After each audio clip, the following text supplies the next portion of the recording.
아주 오래전이죠. 1855년 한 젊은 남자가 길을 걷고 있었습니다. 그는 정식 교육을 받지 못했고 말이 서툴렀으며 교회도 다니지 않는 사람이었습니다. 어느 누구도 그 사람을 바라보면서 그가 변화될 것이라고는 기대하지 않았습니다. 하지만 어느 날부터 한 주일학교 교사가 그에게 다가가 복음을 전하기 시작했습니다. 그리고 마침내 놀라운 드라마틱한 그러한 일이 일어났습니다. 변하지 않을 것 같았던 모든 사람이 보겠던 그 사람이 무릎 꿇고 회개하며 예수님을 영접한 것입니다. 그날 이후 그의 삶은 완전히 180도 달라졌습니다. 그래서 그 이후 그는 신학교에 갔고 그리고 난 뒤에 수많은 사람들에게 복음을 전하는 위대한 전도자가 되었습니다. 여러분이 잘 아는 D.L. 무디라는 분의 이야기입니다. 어떻게 이런 일이 가능했을까요? 어떻게 희망 없던 한 사람이 완전히 새로운 삶을 살게 되었을까요? 우리는 흔히 말합니다. 사람은 잘 안 변해. 오랜 습관과 성격은 바뀌지 않는다고. 그렇다면 이런 질문을 한번 던져보겠습니다. 사람이 스스로 변화될 수 있다고 생각합니까? 만약 우리가 정말로 영적으로 죽어 있는 상태라면 우리 스스로 새로운 삶을 시작할 수 있습니까? 세상은 이렇게 말합니다. 더 나은 교육을 받으면 변할 수 있다. 더 강한 의지력을 가지면 변할 수 있다. 더 긍정적으로 생각하면 너의 인생도 그렇게 바뀔 거야. 하지만 우리는 잘 알고 있습니다. 그런 것들은 일시적인 변화일 뿐 근본적인 우리 안에 있는 속사람의 변화는 가져오지 못한다는 사실입니다. 교육을 받아도 의지를 가져도 노력해도 인간은 본질적으로 변하지 않는 그러한 존재라는 것이죠.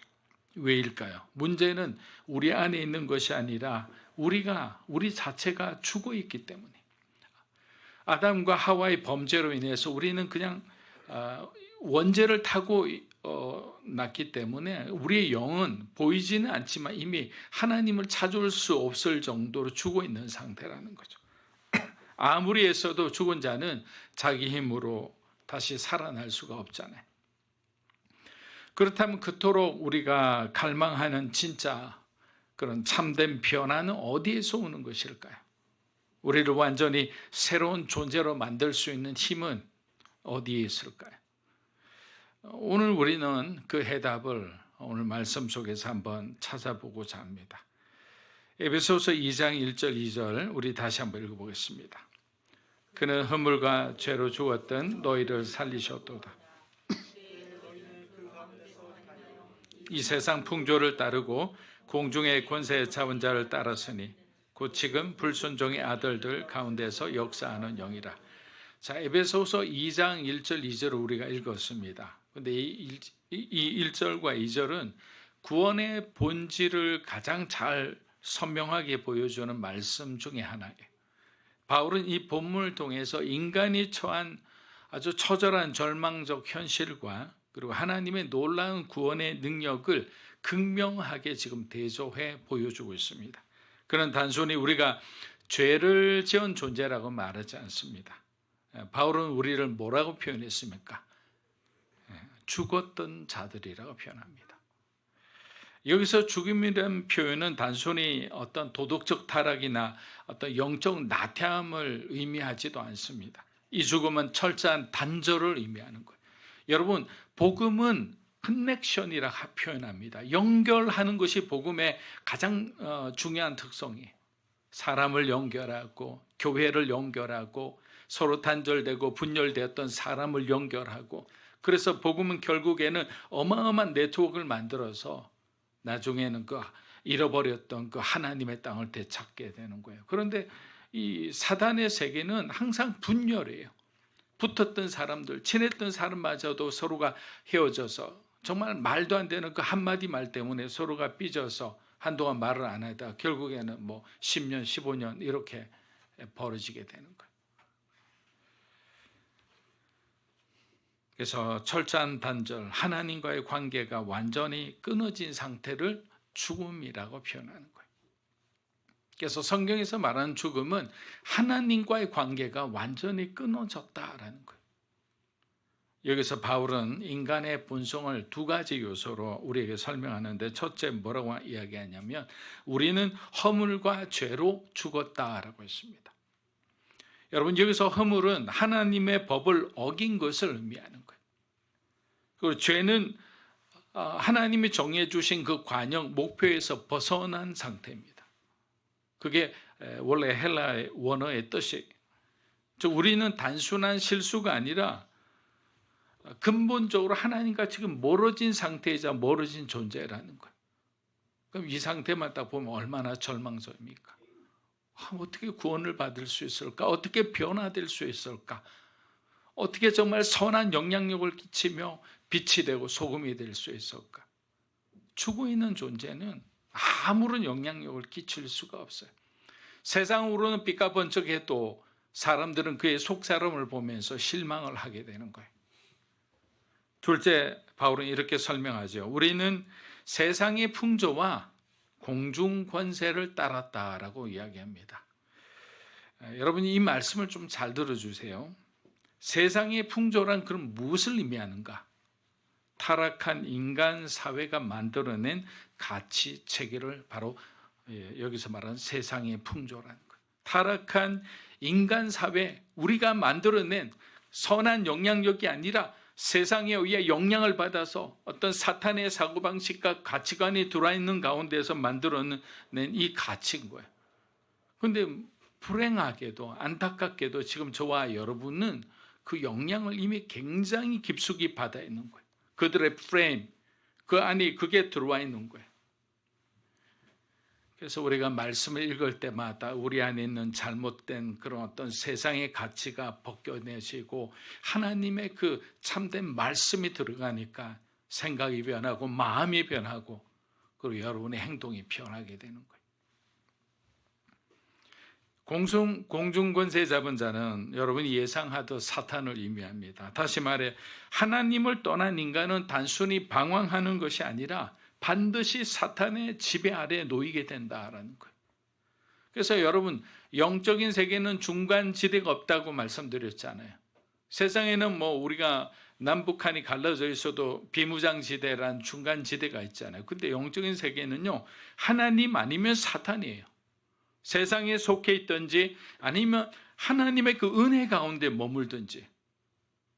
우리가 만약에 0.1%만 세상에 발을 조금만 대고 있으면 우리는 세상에 속한 사람입니까? 하나님에 속한 사람입니까?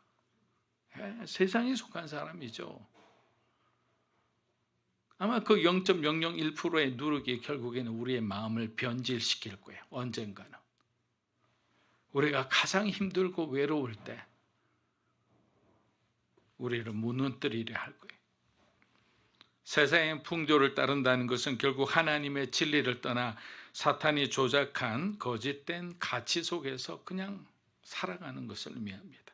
바울은 이러한 인간의 상태를 강조하면서도 이것은 어떤 특정한 사람들에게만 적용되는 것이 아니라 모든 인류가 처한 실존적 그런 현실임을 이렇게 우리에게 주장하는 거예요.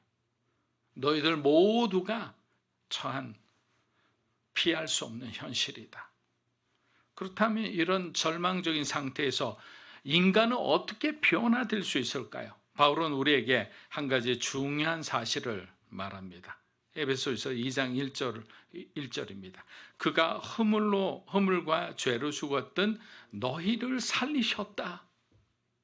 이렇게 절망적인 상황에서 어찌할 바를 모르고 그냥 세상이 주는 대로 좀 쉽게 말하면 멸망으로 가는 소망 없는 사람들에게 그가 허물과 죄로 죽었던 너희를 살리셨다. 하나님께서 예수 그리스도를 보내심으로, 그분이 십자가에 죽으심으로, 그분이 3일 만에 부활하심으로 세상 이 사망 권세가 깨뜨려지면서 우리에게 구원의 다리가 열려졌다라는 거예요.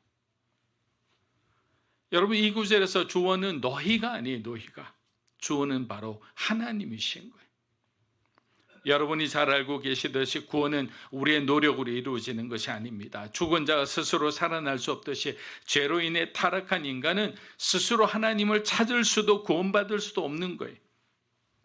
그래서 그것을 신학적으로 이렇게 표현합니다. 전적 무능력이라 합니다. 완전히 무능력 가운데 있다라는 거예요. 또 다른 표현으로는 불능이라는 거예요. 스스로 뭔가를 할 수 없는 그런 상태다. 그러나 하나님께서 바로 이 놀라운 은혜로 우리를 살리신 거예요. 여러분 이것은 단순한 변화가 아니라 죽음에서 영원한 생명으로 옮겨지는 어마어마한 사건이라는 거예요. 이것이 여러분의 마음속에 믿음 속에 믿어지기를 축복합니다. 에베소서 2장 3절 한번 읽어보겠습니다. 전에는 우리도 다 그 가운데서 우리 육체의 욕심을 따라 지내며 다른 이들도 같이 본질상 진노의 자녀이었더니, 자, 바울은 먼저 뭐라고 얘기합니까? 우리도 다 그 가운데서, 자, 이는 특정 사람들만 죄 가운데 있었던 것이 아니고 모든 인간이 동일하게 죄 아래에 있다는 사실을 계속 강조하고 있죠. 왜 이렇게 강조할까요? 꼭 그렇게 선민 사상이 있는 사람들이 있거든요. 죄는 특정한 어떤 계층이나 문화의 문제가 아니라 모든 인류의 어떤 보편적인 상태였다. 인간이 죄 가운데 살았던 방식은 두 가지로 표현됩니다. 첫째, 육체의 욕심을 따라 지내며 라는 말은 타락한 본성대로 살아갔다라는 거예요. 그래서 어떨 때 여러분의 감정이나 마음이 통제되지 않을 때가 있잖아요. 그것은 뭐냐? 우리가 바울이 고백한 대로 우리 안에는 두 마음이 있는데, 하나는 하나님의 법을 따르려는 그 성령의 법을 따르려는 그런 마음과 동시에 육체를 따르려는 그런 마음이 있다고 그랬어요. 근데 우리가 예배 드리고 하나님과의 개인 어떤 경건 시간 가지고 또 시간이 날 때마다 하나님 생각하고, 그리고 문제가 생길 때마다 하나님의 관점에서 보기를 노력하고, 늘 24시간까지는 안 되지만 늘 하나님의 임재에 있으려고 하는 사람과 그냥 주일만 예배드리고 도장 찍고 그냥 평범하게 세상의 가치와 어떤 세상에 지배된 그런 어떤 구조 속에서 그냥 막 살아가는 사람은 그 선택 자체가 달라지는 거예요. 결국에는 어떻게 됩니까? 나도 모르게 육체의 욕심 가운데 빠져가지고 헤어나오지를 못하는 거예요. 인간은 본능적으로 하나님이 아닌 자신을 따르며 자기의 욕망이 이끄는 대로 살아가는 경향이 있습니다. 죄는 외부에서 우리를 덮치는 것이 아니라 우리 안에서 그냥 자연스럽게 나오는 거예요. 환경이 나빠서 아니죠. 교육이 부족해서, 사회가 부패해서 우리가 죄를 짓는 것이 아니라 우리가 타락했기 때문에 죄를 짓는다라고 바울은 얘기합니다. 로마서 3장 10절과 12절 우리 한번 읽어보겠습니다.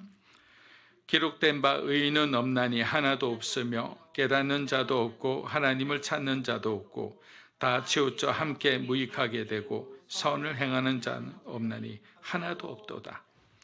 자, 둘째, 육체와 마음에 원하는 것을 하여, 육체와 마음에 원하는 것을 하여 라는 표현은 죄가 단순한 행동의 문제가 아니라 이미 우리의 생각과 감정과 의지까지도 죄로 가득 찼다라는 말이에요. 육체와 마음에 원하는 것을 하여라는 것은 우리의 지정의가 이미 죄의 영향을 너무나 받아 있는 거예요.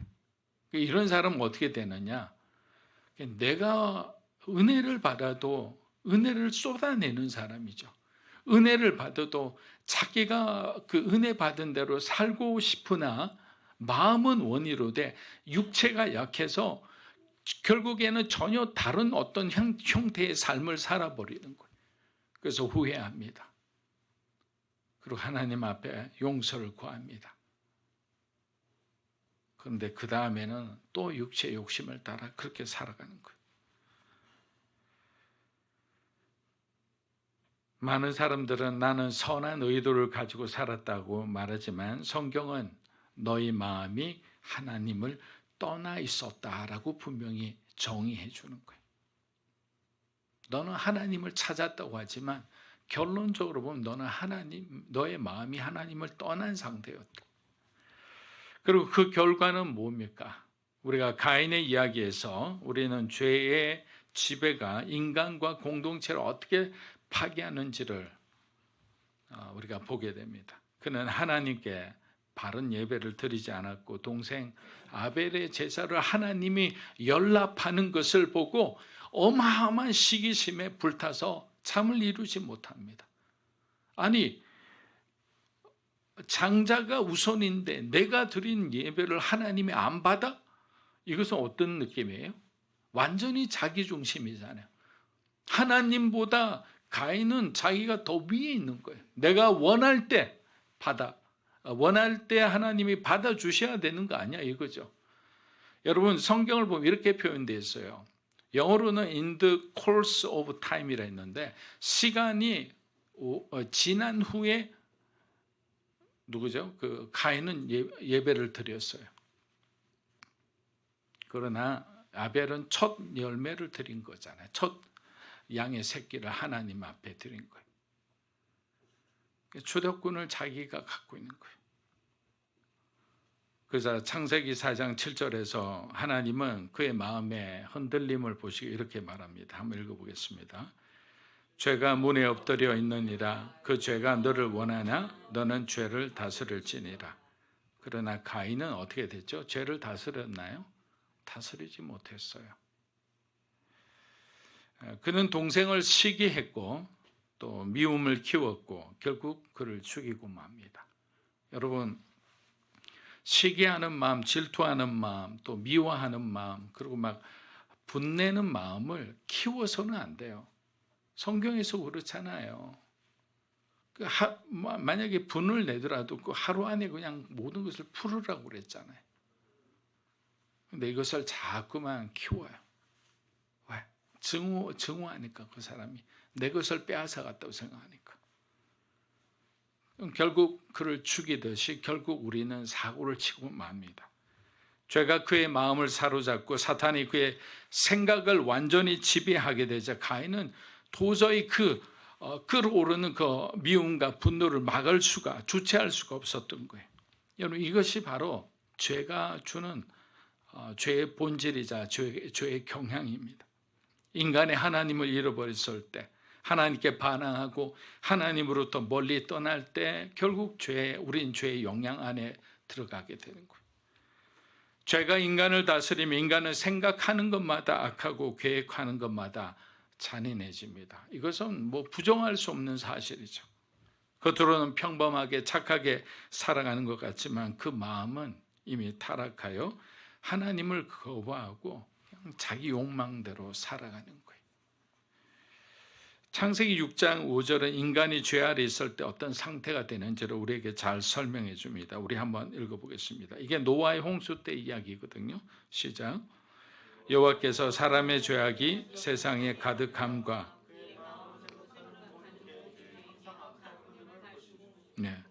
자, 지금까지 제가 여러분에게 말씀드린 거는 하나님을 만나 변화되지 않는 사람의 상태를 이야기하는 거예요.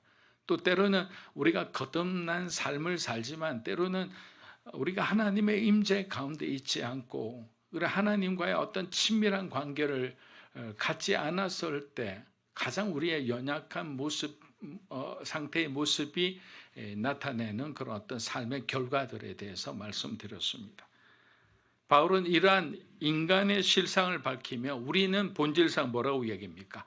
하나님의 진노를 받을 수밖에 없는 사람들이었다라고 말합니다. 여기에서 끝났다면 저와 여러분의 인생은 그냥 너무나 비극적으로 절망적으로 끝났을 거예요. 하지만 놀라운 반전이 시작됩니다. 바울은 이렇게 선포합니다. 뭐라고 했습니까? 그러나 하나님이 죄 가운데 죽었던 우리를 살리셨습니다. 라고 하는 거예요. 인간의 절망 속에 하나님이 개입하셨고 우리를 그 어두운 현장에서, 피가 넘치는 그 어두운 현장에서 그냥 우리를 건져 올리신 거예요. 여러분, 이것이 바로 복음인 거예요. 우리의 이야기가 아니라 하나님의 이야기, 우리의 능력이 아니라 하나님의 능력, 우리의 공로가 아니라 오직 하나님의 은혜로 우리는 모두 이 자리에 있는 거예요. 만약에 그렇지 않았다면 어떻게 됐을까 생각만 해도 그냥 아찔한 마음이 듭니다. 에베소서 2장 우리 4절과 5절 한번 읽어보겠습니다. 긍휼이 풍성하신 하나님이 우리를 사랑하신 그 큰 사랑으로 인하여 죽은 우리를 그리스도와 함께 살리셨고 너희는 은혜로 구원을 받은 것이라. 여러분, 바울은 1절부터 3절에서 뭐라고 이야기했습니까? 인간의 처한 절망을 가감없이 보여줍니다. 사실 이런 얘기를 듣는 것이 가히 기쁘지는 않죠. 우리에게 위로가 되고 힘이 되고 지혜를 주고 축복을 주고 뭐 이런 말씀들이 나오면 굉장히 위로가 되고 돌아갈 때도 뭔가 마음으로 가득 찬데, 안 그래도 뭐 찔끔찔끔 우리가 죄를 짓고 있는데 죄에 대한 어떤 하나님의 이야기가 나오면 마음이 불편합니다. 그런데 바울은 오늘 여기서 반전을 이야기하는 거예요. 소망 없는 상태, 스스로 벗어날 수 없는 자리, 그 영생의 가능성이 없는, 전혀 없던 그 인생이었는데, 그러나 하나님이, 이 두 단어가 모든 것을 뒤집은 거예요. 그러나 하나님이. 여러분, 이 우리가 방금 읽은 성경에는 그러나 하나님이 어디 있습니까? 없잖아요. 원래는 헬라어 원문과 영어 성경에는 그러나는 표현이 분명히 들어가 있어요. 근데 해석상 한국어 성경에 왜 이렇게 빠졌는지 모르겠습니다. 가장 중요한 부분인데, 그러나 하나님이, 이 단어는 어쩌면 인류 역사에서 가장 위대한 반전을 의미합니다. 우리는 스스로 하나님께 나아갈 수 없었지만 하나님께서 먼저 우리에게 찾아오신 거예요. 우리의 상태가 어땠든, 그전에 우리의 행위가 어땠든 하나님께는 상관이 없는 거예요. 하나님께서 인간의 역사 속으로 친히 오셔서 구원을 완성해 주셨기 때문에. 사랑하는 여러분, 우리가 받은 긍휼을 잊어버릴 때 우리는 하나님의 사랑을 잃어버리게 돼요. 그래서 긍휼이라는 단어는 기독교에서 굉장히 중요한 거예요. 하나님 우리를 긍휼히 여기셨기 때문에 하나님의 아들을 이 땅에 보내신 거예요. 그리고 사랑을 잃어버리면 어떻게 됩니까? 기독교는 아무것도 아닌 거예요. 의미가 없습니다. 존재 의미가. 예수님께서도 분명히 말씀하셨습니다. 요한복음 13장 35절에는 이렇게 되어 있습니다. 한번 읽어보겠습니다. 너희가 서로 사랑하면 이로써, 다시 한번 읽어보겠습니다. 너희가 서로 사랑하면 이로써 모든 사람이 너희가, 이거는 그냥 해도 되고 안 해도 되고 하는 것이 아니라 예수님께서는 분명히 너희가 서로 사랑할 때 그것이 기준이라는 거잖아요. 그때 비로소 너희는 내 제자가 되리라 하신 거예요. 구원의 감격을 잃어버린 채 신앙생활을 하면 그러면 어떻게 될까요? 성경을 공부하지만 삶은 변하지 않아요. 기도하지만 그 사람에게서 능력이 나타나지 않아요. 열심히 예배를 드리는데 아무런 감동이 없어요. 시간이 지나기만 기다리는 거예요. 여러분, 왜 그렇습니까? 하나님의 은혜에 대한 그 감격이 내 안에 사라져버린 거예요. 어느새 나도 모르게. 그러니까 세상에서 너무 바쁘게 살다 보니까, 또 세상에 이리저리 처이고 막 상처받고 그러다 보니까 내 안에 구원의 감격은 온데간데 없고 그냥 상처와 아픔만 가득 남아 있으니까 조금만 말해도 그냥 삐죽거리고 막 찌를 생각만 하는 거예요. 구원의 감격을 잃어버린 채 습관적으로 교회를 왔다 갔다 하며 성경을 펼치고 읽으려고 하지만, 또 기도를 하지만 그 사람에게서 무슨 능력이 나오겠습니까? 무슨 변화가 일어나겠습니까? 이것은 여러분의 말씀 해당되는 거 아니에요. 저에게도 해당되는 말씀이에요. 만약 이곳에 그런 분들이 계시다면 저는 이런 말씀을 드리고 싶어요. 우리를 그 죄와 절망의 구덩이에서 건져주신 그때 그 시간, 주님이 우리에게 주신 그 감격으로 우리는 반드시 돌아가야 한다. 주님이 그때 우리를 어떻게 해주셨는지 우리는 그것을 기억해야 한다는 거예요. 이스라엘 백성이 광야에 들어간 지 45일이 되자 그들은 더 이상 먹을 것도 마실 것도 심지어 농사지을 땅조차 없었습니다. 그럼 왜 45일이 되자 하나님이 만나를 주시기로 결정하셨냐? 출애굽기를 공부하신 분은 여러분 다 아실 거예요. 자, 45일 동안은 애굽에서 나올 때 사람들이 금은 보화든 뭐 먹는 것든 뭐 잔뜩 주어서 보냈거든요. 왜? 10가지 재앙을 통해서 이제는 뭐 유대인만 봐도 두려워했기 때문에. 그래서 그 45일 동안은 애굽에서 가져온 것을 가지고 먹으면서 버텼어요. 하나님은 이제는 새 하늘과 새 땅, 약속의 땅으로 그들이 가기 위해서는 애굽으로부터 애굽의 그 잔재를 완전히 끊어내기를 원하셨어요. 그래서 애굽의 모든 잔재가 끊어졌을 때 바로 그 시간부터는 내가 너희의 공급자가 되리라 라고 말씀한 거예요. 우리가 우리 마음에 있는 그 세상의 그 찌꺼기들, 세상을 향한 그 끈들을 우리가 다 끊어내고, 비록 우리 주변의 상황이 안 좋고 내 삶에 정말 최악의 상황으로 가더라도 하나님만 바라보고, 하나님 이제 다 끊었습니다. 내가 당장 내일 우리가 밤새 낼 돈도 없는데 어떻게 하면 좋겠습니까? 라고 주님을 바라보면 그제서야 주님은 저와 여러분에게 만나를 내려주시는 거예요. 내가 너희의 공급자가 되어주시겠다고 선언하시는 거예요. 여러분, 이거는 굉장히 중요한 인생의 반전이잖아요. 그동안 내가 내 힘으로 뭔가를 얻었다고 생각을 해요. 하나님 주셨다고 말은 하지만 정말 내 노력과 내 지혜와 그리고 나의 어떤 순발력으로 모든 것을 만들었다고 생각하지만 정말 하나님께 99% 영광을 돌리는 경우는 드물잖아요.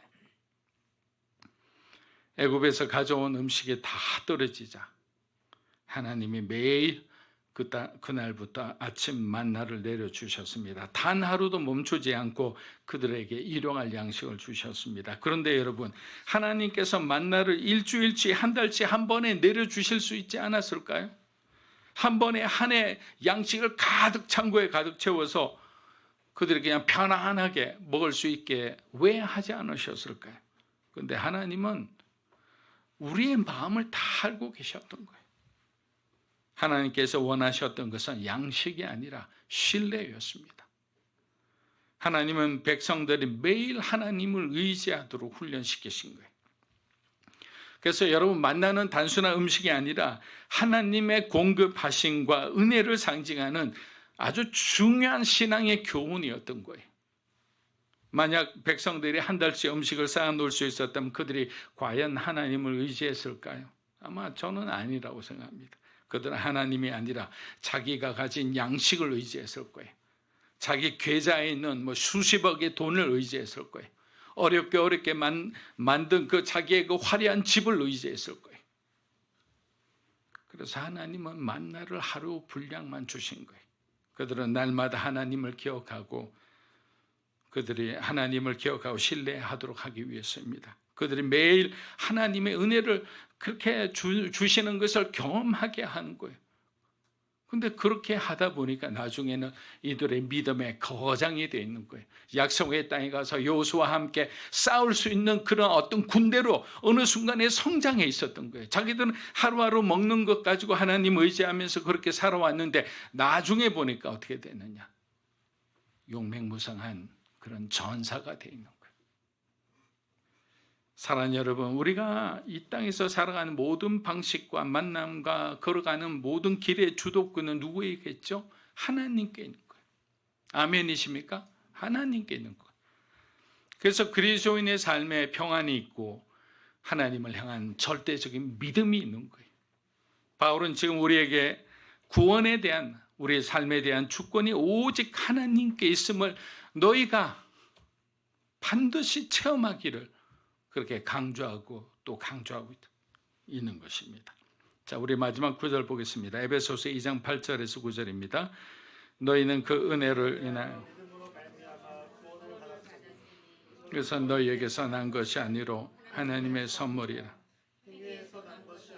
이는 누구든지 자랑하지. 자, 이 말씀은 기독교 신앙의 아주 중요한 핵심을 담고 있다 할 수 있습니다. 왜? 구원이란 인간이 스스로 도달할 수 있는 것이 아닙니다. 이미 많이 배웠습니다. 구원은 하나님께서 주권적으로 베푸시는 절대적인 은혜입니다. 이것도 잘 알고 있습니다. 바울은 우리에게 단호하게 이렇게 선언합니다. 이것은 지금 네가 받는 이 놀라운 은혜는 너희에게서 난 것이 아니라 하나님이 너희에게 주신 선물이다라고 정합니다. 감히 넘보지 말라는 거예요. 바울은 더욱 강력하게 강조합니다. 행위에서 난 것이 아니니 이는 누구든지 자랑하지 못하게 함이라. 우린 조금만 줘도 그거 가지고 그냥 스스로 취해서 막 흔들흔들하는 사람들이죠. 그러나 또한 바울은 이렇게 말합니다. 신앙은 우리의 노력과 행위로 이룰 수 없기 때문에 행위에서 난 것이라고 주장하는 사람들에게는 우리가 이렇게 말할 수 있죠. 예를 들면 선한 삶으로 우리가 살아설 때 뭔가 변화가 일어난다.